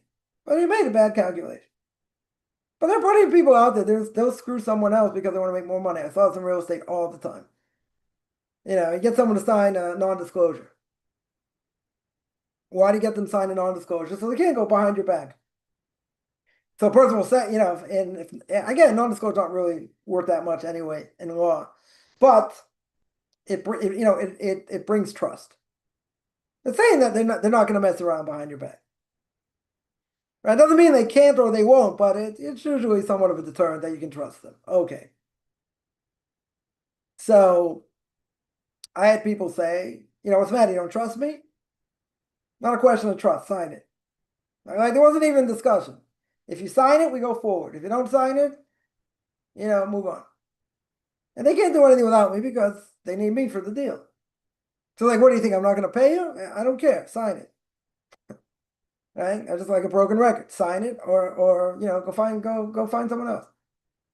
And I got messed up on a deal for something, for a couple $1,000 because of this. Yeah. It wasn't, imagine if it was bigger money. Because everyone wants to make more money. Right? And they'll mess someone up in a deal so they can make more. I'm sure it's not only real estate. I'm sure it's in other things also. So no, he really agreed. It really did. Right? So what do you chalk that up to? God wanted you to lose. Yeah. Listen, nothing's foolproof. Nothing's, foolproof here. But you try and cover your bases. But if someone says, I'm not going to sign, what's the matter? You don't trust me? Then you move on. Because you know you have nothing. Because you give them the deal, they can say, oh, they can close the deal, you get nothing. You get no guarantee. No, this at least builds trust. Okay. But again, in this case, what's going to happen? Right? What's going to happen? Why are they going to change? In this case, it's harder because they don't have the ability to change. Why? I mean, I wouldn't say impossible. It's going to be very, very hard. Why is it going to be very, very hard? What's the reason? Because they've given in to their heart. They have no way to fight against their desire. Their intellect has gone out the window, right? The intellect went bye-bye. So when the intellect goes bye-bye, you're in trouble. Yeah, again, it doesn't mean a person can't repent. It doesn't mean a person can't get out of it, right? But it's only through Torah. It's only by seeing the bigger picture, but even seeing the bigger picture can get seeked in. You can get stuck. But that's what learning Musar is, to understand, yeah, I have to be better. I have to try. I have to work hard against my evil inclination. But if you're not even doing that at a base level, then you are subservient to your heart and it's game over. It's not impossible. I would say it's very hard, but it's not impossible. Not impossible. All right, let me see. There are the questions here. Someone asked, explain the proper meaning of Shem HaMefurish. What is the name of Shem HaMefurish? In English, I heard one of Mizrahi's lectures that Moshe Rabbeinu, blessed memory, used to kill an Egyptian. Yeah, ineffable name of God. We were translated. One of the names of God. Yeah. So he used one name of God in order to kill the Egyptian. Now, do we go around saying this ineffable name? No. I mean, there are some groups I have heard, like their whole desire of what they do is to learn how to say God's 72 letter name. Practice saying it. I don't know what it does, I don't know. I can't imagine getting it right anyway, but that's power. Let's just say ineffable name of God can have power. So this ineffable name that Moses used killed the Egyptians. Right? That's what it is. Shem HaMefurish means the explicit name. Literally the explicit name. The explicit name of God that has, tremendous power that we shouldn't say. That you shouldn't say. That's what that's what it means. It's clear we need God, but God didn't need us. Right? Keeping that in mind, what does it mean when a Jew performs and keeps mitzvahs? He gives nachas ruach to Hashem. Very good. So at the beginning of the book of Leviticus, at the very beginning, of all the sacrifices, it says God has nachas ruach. God has enjoyment from the mitzvah. Now, what does that sound like? God's got, you think God's got a big schnoz? He's like, it's like steak burning. He's like, God doesn't have a nose, right? God doesn't have a human form. Very good. So what is this nachas ruach? What is this nice aroma? So Rashi there says, you know what the nice aroma is? That when God commanded the Jews to do something, they did it. They did God's will. So you're right. God doesn't need us. Yeah. God for sure doesn't need us. So why did he give us the Torah? It says, read the introduction passages. Says the Ramchal, since God has no needs, God cannot have created the world for him. This is the Ramchal, right? It says 1400. Says the Ramchal, God does not need us. So if he doesn't need us, why did he create the world? Meaning he doesn't need the world. If God doesn't need the world, so why did he create it? Says the Ramchal over there. He says because God is a meitiv. God wants to give of his goodness to us. He wants to give us his goodness. Very good. Yeah. So how are we supposed to know what his goodness is? By what the Torah says. He got a book, manufactured himself, passed it on to Moses. Very good. Moses gave it to us. So even though God doesn't need us, so when we perform a commandment, even if it's very hard for us, God gets a lot of benefit. Even if it's not so hard, God gets benefit, right? How does he get benefit? Because we listen to what he said, right? I'll make it a little more graphic. Yeah, let's say, let's say a Jew has a sibling married, is going to marry a non-Jew. Wedding's coming up. The Jew gets a lot of pressure to go to the wedding. A lot of threats from, on all sides. Now, the Jew cannot go to the wedding. It's forbidden. Can't go to the wedding. Now, they go to their das Torah, wherever their rabbi is, he says, you can't go. Right? It's nothing to do. Like, it's no way to cushion a blow either, really, but there's nothing to do. You can't go. Now, it's a lot of pressure. Tremendous amount of pressure. They say we're going to excommunicate you. We're not going to have anything to do with you. You lose your inheritance, let's say a significant amount, right? Someone, I know of somebody that this person's very close to my Rebbe, right? Should be well. And father of this woman says, I'm willing to give you all this money. I have all this money to give. I'll give it to you right now. All you have to do is not listen to this Rabbi Sternberg. That's all you have to do is not listen to him. Yeah? Obviously, they didn't listen, but that's a huge test. Now, what's God thinking at this point? God looks down and says, wow, look at my children. Even in the most difficult of circumstances, they're not giving in. They're being strong and told. Now, is that easy? Not easy. Yeah? You're being made fun of. You're going to get, you're going to lose the inheritance. No one's going to speak to you. Everyone's going to give you a hard time. They're going to call you a fanatic. They're going to all kinds of things. You're going to do all kinds of things. Yeah? Guess what? Sticks and stones. You can say, but isn't that a hard test? Oh, yeah. It's a hard test. 100% a hard test. And God looks down and says, very good. Brings down the angels. And he says, look at this. 2,000 years later, exile, look at this. Look at this Jew stand up. Look how strong they are.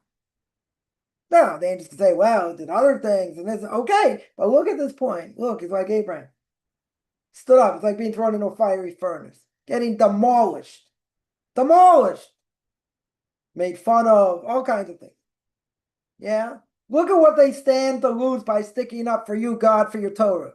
God says, beautiful. That's what it means. God doesn't need my commandments. He doesn't need me. Right?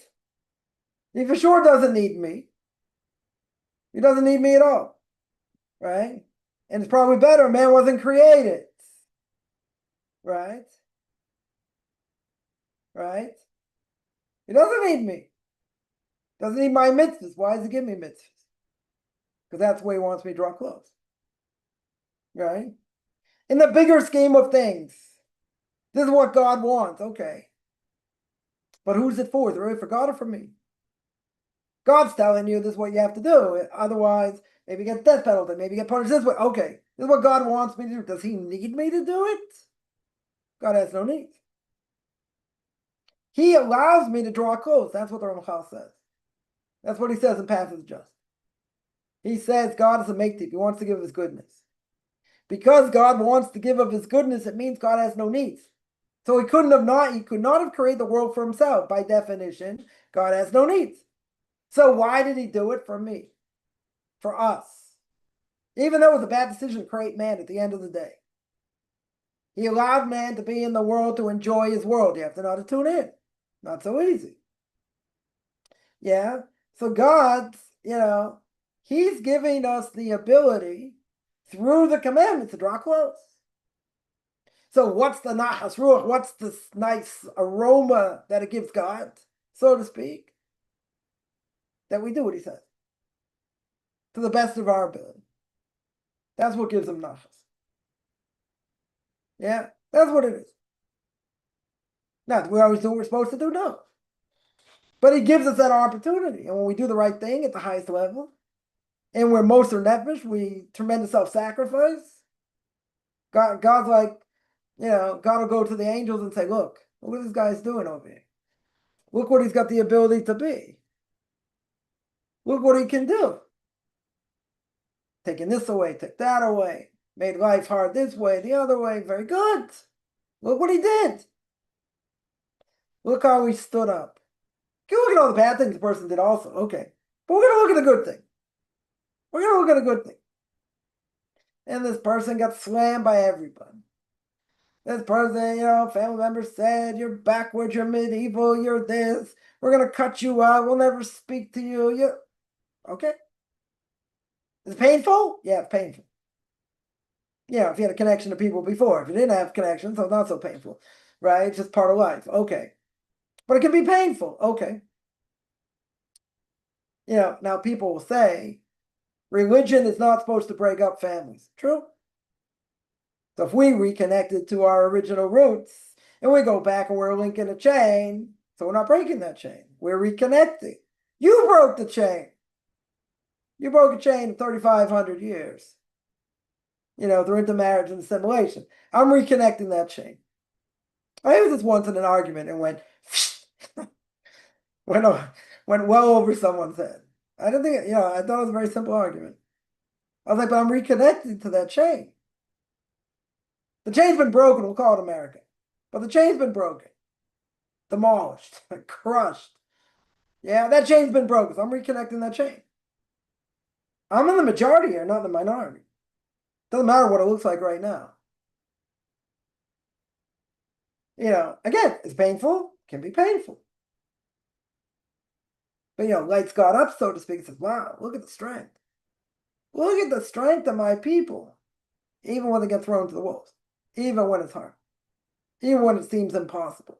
Even when they get made fun of. Oh, can't you find leniency? No. No. And I go into married wedding, like, pay the price. What are you going to do? Torah said you can't do it. Make a lot of enemies. Okay. Is the Torah true or it's not true? If it's true, I got to keep to it. No matter what the repercussions. No matter what the repercussions. You got to remember that. Doesn't matter what people say. Oh, come on. Can't you find some leniency? Told you. Told you 30 years ago. 33 years ago.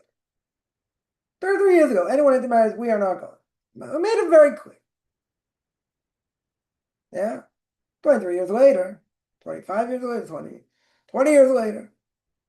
Can't you find leniency? No. There's no leniency. Oh, come on. What do you think? We're kidding? We're blowing smoke. There are things you can't do. Come on, you represent Torah. What are you going to do? A friend of mine went to his sister's wedding. They intermarried. But everyone knew I was there under protest. I said, oh, you had to kosher food under protest. You were dancing the horror under protest. I understand. Got a lot of pressure. Not here to judge. Got a lot of pressure. Caved into the pressure. I get it. You don't want to be a pariah. You don't want to be different. You want to participate with everybody else. You don't want to, quote unquote, break up the family. Makes sense. But what does Tati in Himmel say? What does God our Father say in heaven? Bad mistake. Bad mistake. The Torah is true. You got to keep it no matter what. And it might be hard. And it might be painful. And people may say things. And I'm going to say, sticks and stones, nah. So what? Let people talk. Yap. Let them talk. They don't have a soul. They don't have an intellect. Yeah? They're brain dead, most of them. I'm not going to say all of them. Most of them are brain dead. They're eating lunch. What am I going to eat for dinner? Where am I going for dinner? That's what's important. Right? Food can be idolatry, no question. Again, you could have, lower income people, higher income people. It's all the same. It's all the same. If you don't have an anchor, you're only going according to what your base desires are. So imagine, for years and years and years, you've been filling that soul with garbage. I don't care what the garbage is, right? Whether it's sports, movies, anything, whatever it is. You're filling it. You're filling your soul with it. Okay. So now you got a good question. How do you ever come out of it? But don't you see it's possible? We're all here, right? Whether it came from Christianity or other things. We saw the fallacy, what we call life. We saw the fallacy. And now we were searching for truth. Finally, we came to truth. Very good. Sure, it came for most people at a price. Probably a very strong price. But I ask, is it worth it? And the answer is it should be yes. Regardless of the hardship. What would you rather have? Fantasy? Some people want fantasy. Some people want everything to go easy. Some people say it should never be this hard. Yeah, you can't make that statement. That's an unfair statement. Because then you're saying God's not doing his job. Person changes their life, they have all kinds of difficulties. So again, what's the simple answer? You want to be close to the king, you can get burnt. You're being looked at now in a different way. You're not a potato farmer anymore, right? In Idaho. No offense, anyone's a potato farmer grew up in Idaho, growing up with knowing nothing. Yeah? You're not on that level anymore, you're at a different level. So God's going to look at you in a different way, as he should. You're not holding the same place. So now the stakes are much greater. You're going to say, well, I'm damned one way, I'm damned the other way. What would you rather have, though? Means every last thing I do, I think, has repercussions. We don't live our lives like that. We should. But every last thing we do has repercussions. Tremendous repercussions. That's what gives meaning over you. So yeah, I got to be careful. I can't think God's a big ogre just going to destroy me. I do one thing wrong. God's going to take a look at the whole picture, see what you've done and how you've grown or not or whatever, and see. He's going to judge us where we're holding right now, not on future potential, right? Funny enough, we learn out from Yishmael. The angels say, let him die. Look what his offspring are going to do to the Jewish people. We see that now. Look what they're going to do. God says, he's guilty? It's a child. No, not guilty. Can't kill him. But look what he's going to do. God says, too bad. Basher Husham, where he's holding now, where he is now. Kind of funny, we went out from Yishmael. Okay. No matter. We go according to potential right now. So if we're holding a totally different planet than we were before, and now we're starting to grow, now we understand the truth, the repercussions are much different. You want to be close to the king. If you're the water boy, water carrier, very good, so the king has, what to do, and take care of your different ways. Yeah, you want to be much closer to the king, second in command to the king, you got to be much more careful. The Jewish people have to be much more careful. Yeah, we can throw it around. All the curses have come true, God forbid, but they've come true because there's reward and punishment. Because we're not upholding what we need to do. Someone asked, we'll make it like this. Someone asked the Brisker Rav, Brisker Zed Soloveitchik, Blessed Memory, mentions before, in the 6-Day War, they were preparing for, at least 50,000 body bags. They're expecting like tens of thousands of people to die. Only like 2,800 or 3,000 people died, during the 6-Day War. So someone came to the Brisker Rav and said, what an absolute miracle. Look, very few people died. It could have been a lot worse. Brisker Rav looked at him and said, if we would have done what we're supposed to do in prayer and, and learning and done what we're supposed to do, no one should have died. No one should have done. Now we see, the last year and a half, last 2 years, very few people have been killed by rocket attacks, right? Very few. Direct hits. Now all of a sudden, almost every day, there are direct hits. They're going to say, well, it's different enemies, different missiles, is that? No. God can knock them all down if he wants. Regardless of what he's going to use. Right? That doesn't matter. But also there's something else going on here. Something else going on. There shouldn't be direct hits. So, I saw a statistic last week, 95% are not hitting anything. Okay. But now you have, almost on a daily basis, things are getting hit. Buildings getting destroyed, people being killed. We didn't get the message the first time, we're going to get the message now. Right? The message now is you got to be better. Doing all these miracles, you didn't change. You do anything to change. Now I'm going to show you. I'm going to show you direct hits. Right? There were, in the last number of years and all these things with, Hamas down south, Hezbollah up north, you know, there are very few direct hits where people got killed. Very few. Everything like either ended up in empty parts or they got knocked down either way, and no one's hurt by the shrapnel. Now, almost on a daily basis, it's Haifa's getting hit a lot, Tel Aviv's getting hit a lot now. People are dying from direct hits. Never happened before, right? Not to this extent.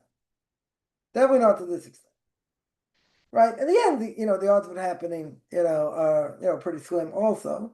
But as Ramoshe Schneider, my Rebbe's Rebbe, would say, every bomb has its place, every bullet has its place. So like, it doesn't matter. Whoever a person is, that if they're meant to go, it can happen that way, it can happen any number of ways. Okay. Right? But this wake-up call is a huge wake-up call. It's never been this bad. Yeah. Now, okay, Trump got involved, and hopefully the reactors have been, demolished, and they're on the way out, and it's not, but still, still this morning, they sent, another 20 missiles, 25 missiles, whatever. It was funny. I was on a bus. I was on a bus stopped. I was in a tunnel. All of a sudden, all these cars stopped. And I'm like, why is everyone stopping? I'm like, where are we going? So finally, someone comes and asks the driver, what's going on? Says, you can hear there's a siren. No, I didn't. I thought we didn't hear it, and whatever. So I had to wait till like I don't know 20 minutes, or whatever, 15 minutes, till you get the all clear. Okay, so you're pretty safe in the tunnel. You hope. If anything hits, you get like a strong tunnel to at least brace it. I don't know, whatever. But you don't know one day to the next. Even without this, you don't know one day to the next. Can a person say they walk out the door, they're coming back? No, with certainty. No guarantee. It doesn't matter where you live. Or walk outside, drop dead of a heart attack, you get hit by a car. Who knows what can happen? Nobody knows. Nobody knows.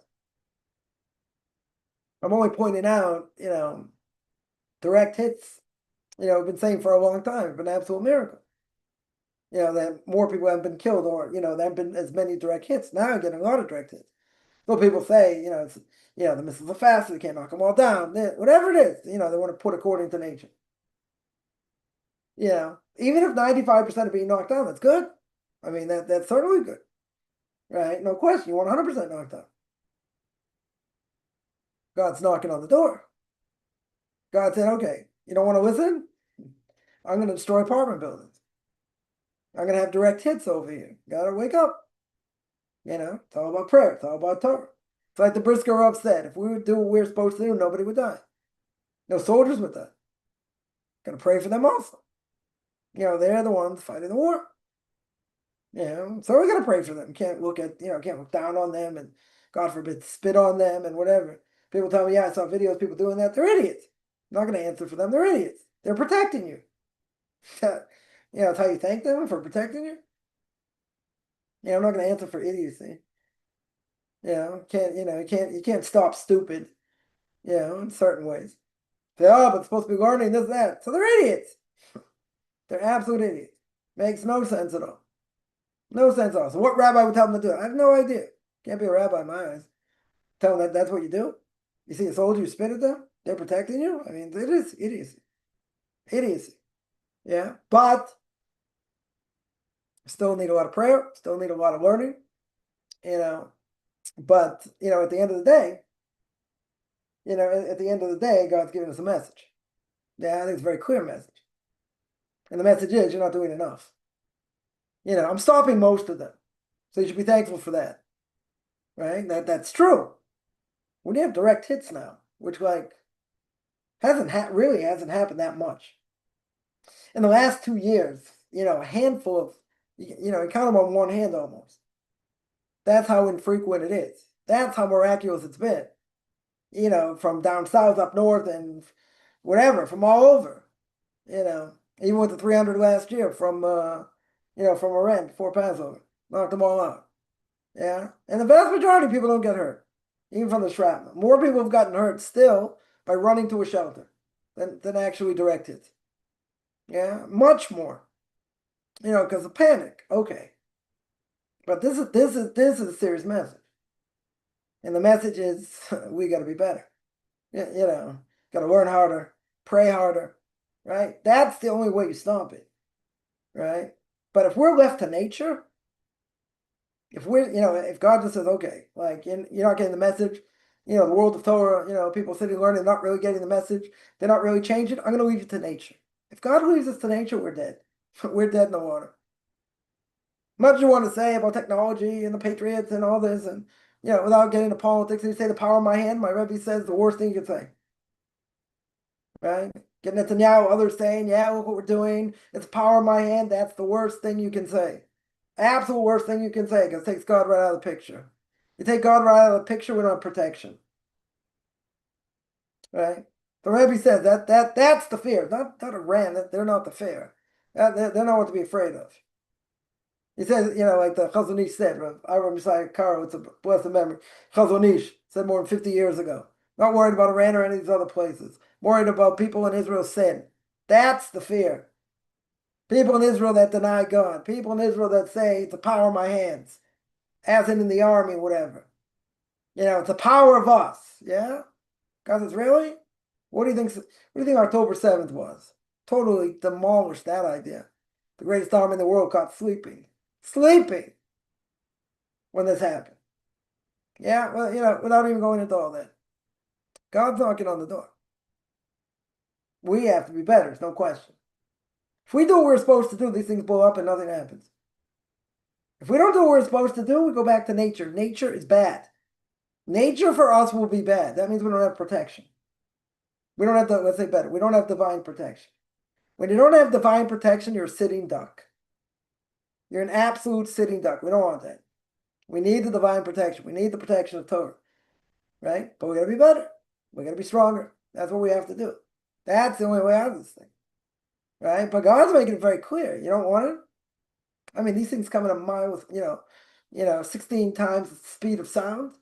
Even if you knock part of it out, this thing goes who knows where. In the intensity. Oh, let's say you don't knock it out, direct hit, bam. Bad news. Bad news. So you got plenty to pray for. Kudos to President Trump, whether you like him or you don't like him.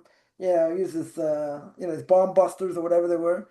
To like really hopefully, destroy their capabilities. So great. They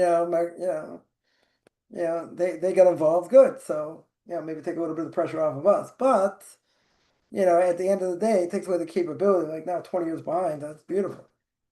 Yeah. And everyone across the spectrum should be happy.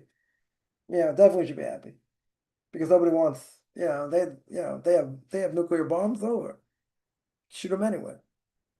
All right. All right. So I answered that. What is a good way to find a spouse, start family after conversion? You got to be in contact with people, know other people.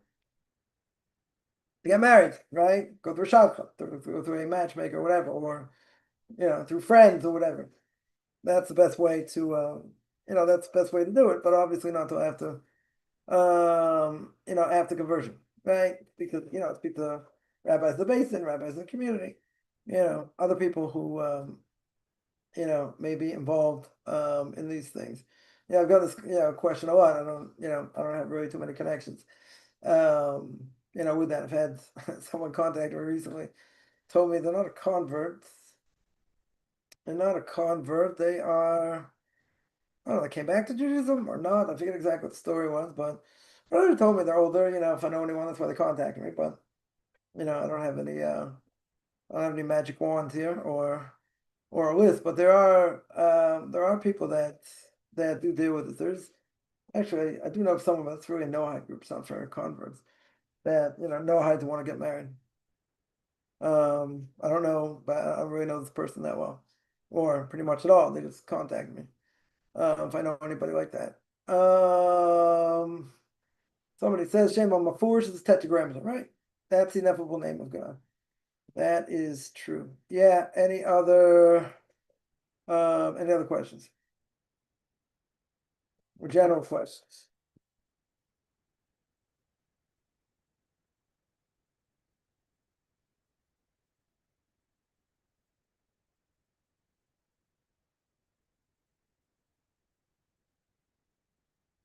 All right, I'm gonna stop here. I do this every Sunday, 9 o'clock Eastern Time, 4 o'clock Israel time. Anyone has any questions, find me on Facebook at Chaim Kaufman, Beyond Orthodox Conversion Judaism, OrthodoxConversion.com, Beyond Orthodox Conversion Judaism on YouTube. There I got videos and Q&As, Ethics for Our Fathers, Book of Leviticus. You want to send me an email, or ChaimKaufman at gmail.com, RBBIChaimCoffman at gmail.